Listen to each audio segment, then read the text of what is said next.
Okay, so today we're going to go over the last video in the gas laws series, and we're going to talk about something called Dalton's law of partial pressures.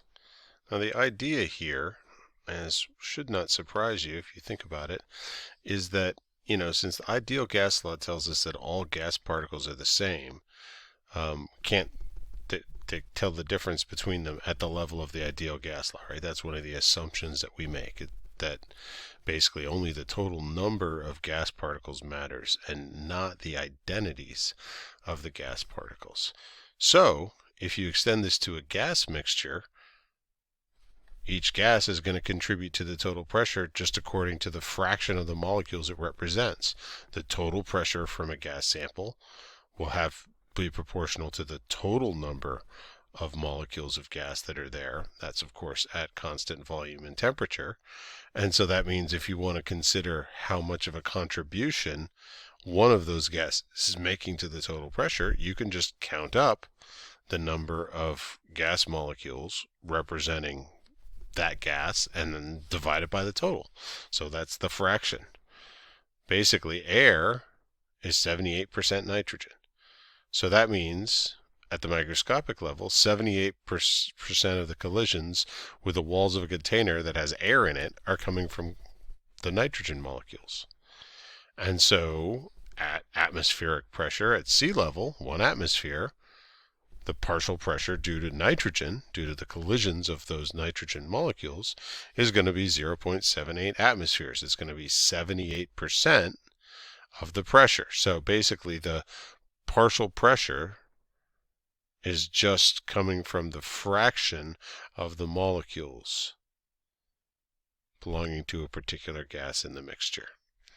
We'll see how that works in terms of equations just now. Okay, so the equations associated with Dalton's law are very simple. Basically, Dalton's law just says that the total pressure is equal to the sum of all the partial pressures of all the gases in the system. Okay, and so what that means, what just happened? Sorry about that. The sum of all the partial pressures of all the gases in the system. So if you have a 5 gas mixture or a 2 gas mixture, it doesn't matter. You just basically can say that the contribution to the total pressure from each gas is only coming from the molecules of that gas, so it just adds up. There's nothing special that happens when you have a mixture of gases that doesn't happen when you have just one gas present. You can treat those situations exactly the same, which means that you can break it down mathematically like we're doing here. And so this introduces the concept of a mole fraction. Essentially, the pressure of each gas is equal to the total pressure times the fraction of molecules that are there. This is kind of what we talked through in the first few minutes of this. This is just representing it in equation form. It's just saying that since only the molecules of gas A are contributing to the pressure from gas A, we can just say, well, whatever fraction of the total molecules that makes up, that's going to be the fraction of the total pressure coming from that gas. That's exactly what we did conceptually here for the air. Air is 78% nitrogen, 78% of the molecules are nitrogen molecules, 78% of the collisions come from those nitrogen molecules, and so that means 78% of the pressure also comes from the nitrogen molecules. One other way that you will see this worked out is because you have that the pressure,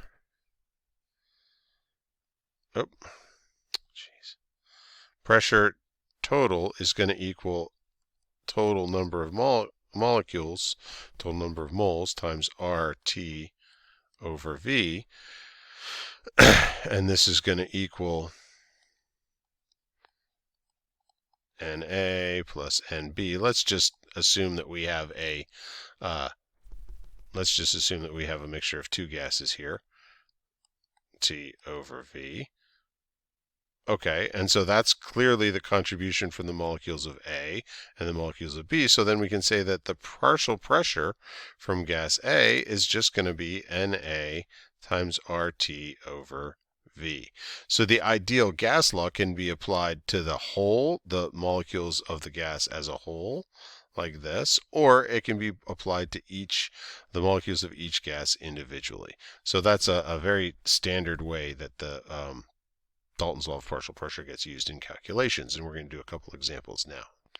So this is actually important for scuba divers. One of my favorite hobbies is scuba diving, so I always like to include this discussion as part of this section. Oxygen, of course, is absolutely essential for life. If we don't get it, we die. But it also becomes toxic. Like most things, too much of it can kill you. And so it becomes toxic to the human central nervous system when the partial pressure gets bigger than 1.6 atmospheres. And so that means that as you go down under the water presses on you. I'm sure you've heard of this, like crush depth for a submarine and all those things that you would see in movies. You've run across it somewhere, the notion that going down in the water increases the pressure on you. So what that means is it compresses the gas in your lungs as well. And in order to inflate your lungs, if you're breathing from a bottle of gas, you have to have enough pressure to push back against that. So you have to inhale compressed gas to balance out the pressure from the added water, the weight of the water pushing down on you. And so you breathe a higher and higher pressure as you go deeper and deeper. And since oxygen, if you're breathing air, oxygen is going to be a fraction of that pressure. At some depth, you're eventually going to get to a pressure that's greater than 1.6 atmospheres. And so what we're going to do in this example is we're going to figure out how deep that is. So if we're using air, which is 22% oxygen, how deep can we go before, what's the sort of maximum safe depth? It's of course significantly less than this if you read a manual, but the depth at which you hit this 1.6 atmospheres is something we can calculate. So how would we go about doing this? Well, you might want to take a minute and pause the video and try to figure this out on your own. It's not that tricky. There's a couple of steps that you have to do. So the first thing that you're going to do is you're going to say, okay, well, I know that my partial pressure of oxygen is equal to 1.6 atmospheres. Okay, and we also know that the partial pressure of oxygen is equal to the total pressure times 0.22%, right? That's the mole fraction, right? So this is that idea from Dalton's law. It says that this is making up 22% of the total pressure. So I can find the total pressure by simply saying P total is going to equal PO2 divided by 0.22, which in this case is going to equal 7.3 atmospheres. Okay, so what are we going to do with that? Well, you notice that there's this other piece of information in the problem that says that each 10 meters of depth amounts to a pressure increase of 1 atmosphere. So 7.3 atmospheres is our final pressure at the depth, and now we have to convert that into a depth. And so one thing we have to do is we have to remember to subtract off the 1 atmosphere that we had at sea level. So that means if you go down 10 meters, it's going to be 2 atmospheres and so on. And so that means we have 6.3 atmospheres from the water depth.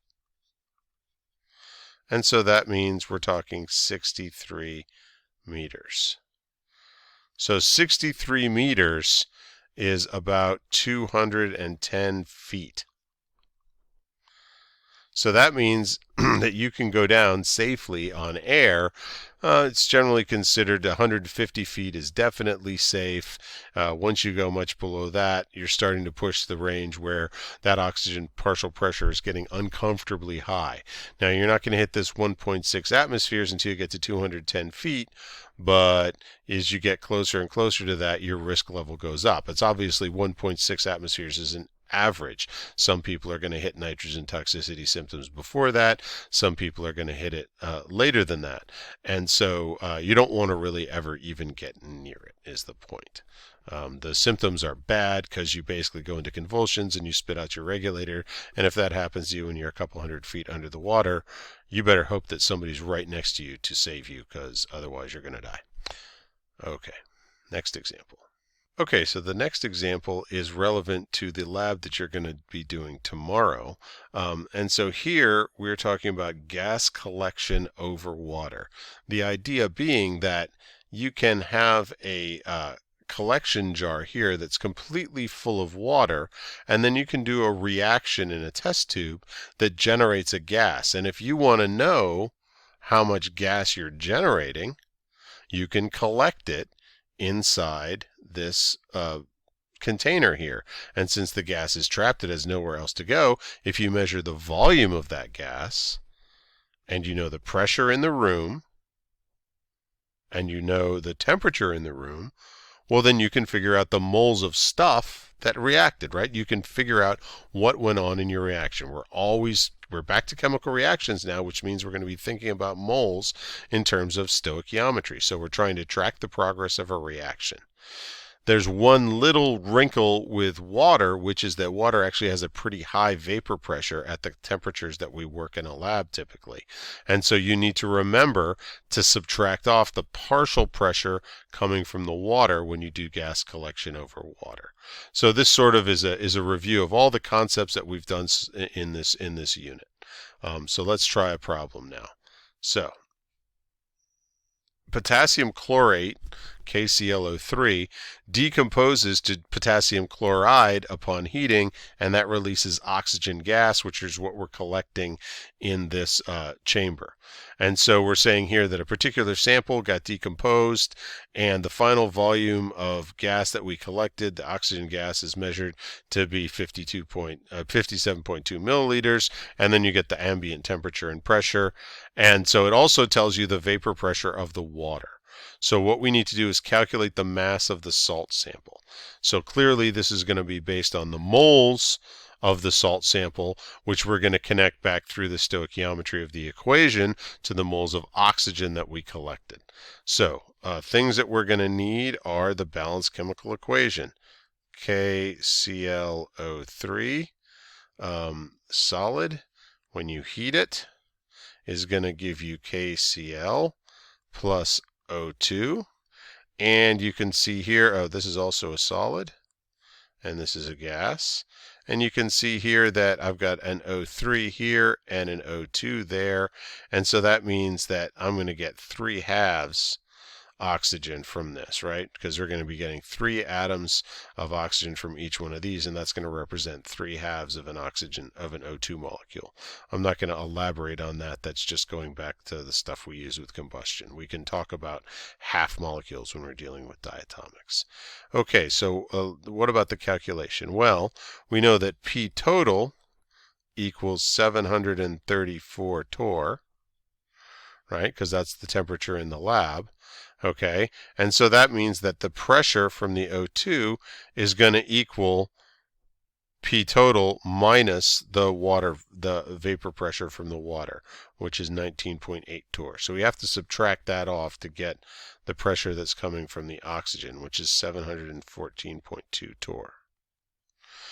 And now we can take that, and we know that the partial pressure of the oxygen is going to be equal to the moles of the oxygen times RT over V, and we have all those variables, so we can solve for the moles of the oxygen. It's just going to be equal to the pressure of the oxygen, which is 714.2 torr, divided by 760 torr per atmosphere. I'm converting it in place here.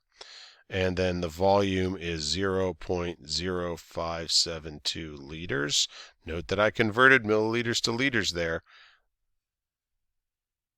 Okay, and then we're going to divide that by RT, with 0.08206 liter atmosphere per mole Kelvin, times 295.15 Kelvin, remembering that 22 degrees Celsius, you have to add that onto absolute zero in order to get what you're doing.